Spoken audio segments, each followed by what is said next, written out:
انسان اور حیوان میں ہوتا ہے تو وہ ملوکیت ہوگی عزیزان میں، اور ملوکیت ہی تو حرام ہے قرآن میں۔ والامر یومئذ للہ، حکم صرف خدا کے قانون کا چلے گا۔ یا مالکو لے یقض علینا ربک،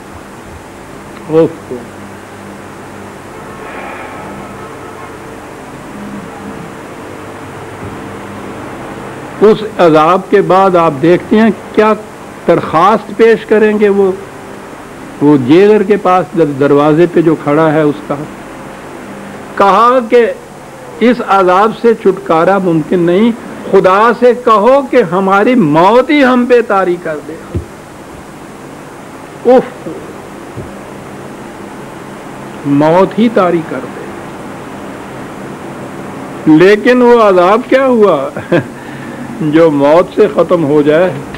کہا تھا وہ تو نا امید ہوں گے اس سے۔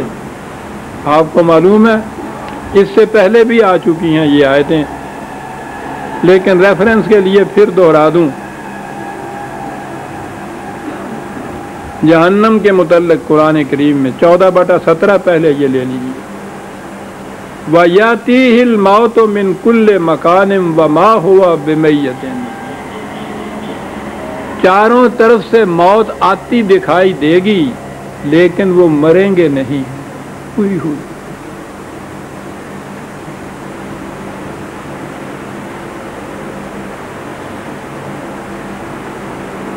اس کیفیت کو آپ سمجھ سکتے ہیں عزیزان، مریں گے نہیں، موت 14/17 موت آتی دکھائی دے گی۔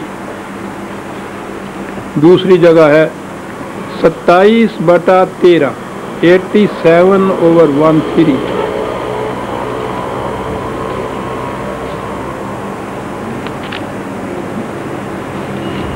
ستائیس غلط کہا میں نے بھائی جان، 87 87 87/13، چاروں طرف سے موت آتے دکھائی دے گی، مریں گے نہیں، اور کہا ثم لا یموت فیہا ولا یحیا، اس میں نہ وہ مردہ ہوں گے نہ زندہ ہوں گے۔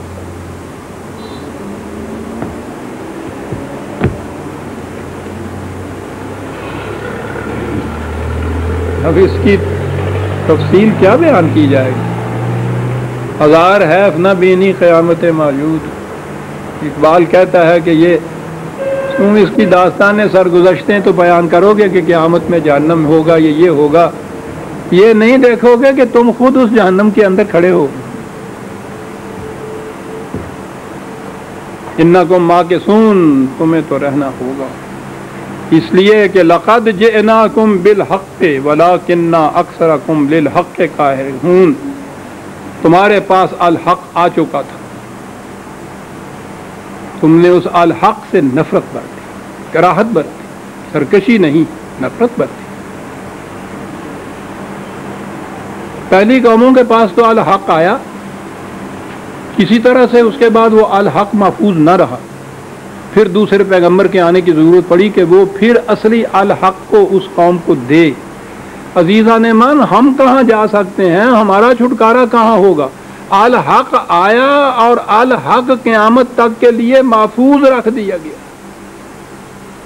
قرآن محفوظ کر دیا گیا، اسی لیے حضور کے بعد کسی دوسرے نبی کی ضرورت نہیں، کہ وہ تو آتا تھا الحق کو اپنی اوریجنل فارم میں دینے کے لیے، وہ تو اوریجنل فارم میں موجود ہے۔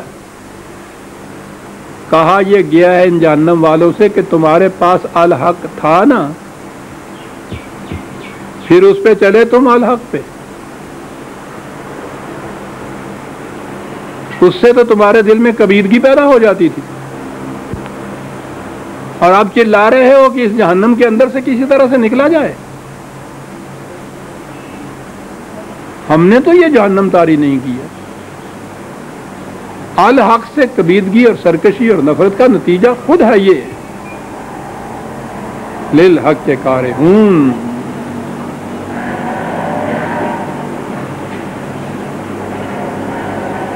ام ابرموا امرا فانا مبرمون، کہا یہ لوگ اتنا کچھ ان کو سمجھایا جا رہا ہے، اس کے باوجود یہ اپنی حکومت اپنے اقتدار، اپنی قوت، اپنی مالکیت، اپنی ملوکیت، اسی کے اوپر جمے بیٹھے ہیں اور اس قسم کی تدبیریں محکم کرتے چلے جا رہے ہیں کہ اس میں کوئی دراڑ نہ پڑے، اس میں کوئی رکھنا نہ پڑے.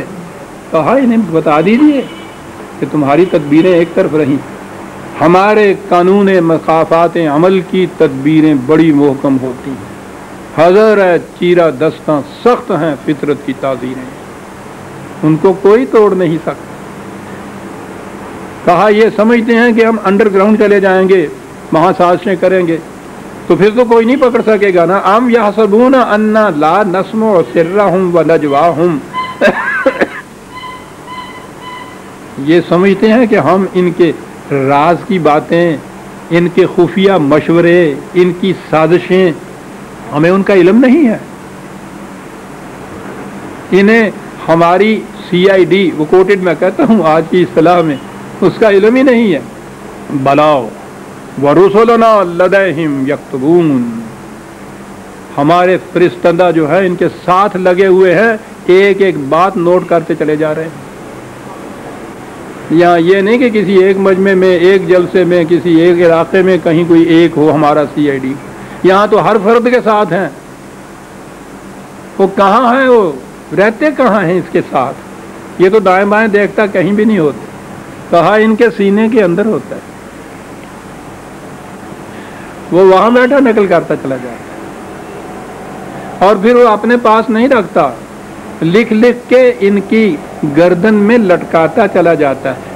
فرق اتنا ہوتا ہے کہ وہ ذرا لپیٹ کے اس کاغذ کو لٹکاتا ہے، اور جب یہ وقت آئے گا انقلاب کا تو وہ لپٹا ہوا کاغذ کھول دیا جائے گا ان کے سامنے. ممکن ہے یہ کہہ دے کہ آدمی کوئی ہمارا دم تحریر بھی تھا، غالب کہتا تھا کہ پکڑے جاتے ہیں فرشتوں کے لکھے پر ناحق. یہ تو بڑا چھوٹا تھا نا، یہ تو کسی اور کا لکھا ہوا ہے اور ہمیں دیا جا رہا ہے. کہا جائے گا اقرا کتاب. پہلی چیز تو یہ ہے کہ خود پڑھ اس کو، اس کے بعد تم کہتے ہو کوئی گواہ، تم خود اس کے لیے گواہ ہو. مکرو تو مکر سکتے ہو، تم مکر نہیں سکتے کہ جی پھر اس کی سزا کہنے گا، سزا بھی خود مقرر کرنا. تو اس سے بڑا انصاف تو اور کوئی نہیں ہو سکتا نا. سزا تو ملی ہوئی ہے اس جہنم میں تو ہو، اور سزا کیا ڈھونڈ رہے ہو تم. عزیزان من وقت ہو گیا. سورہ الزخرف کی آیت 80 تک ہم آ گئے، 81 سے ہم آئندہ لیں گے. ربنا تقبل منا انک انت السمیع العلیم.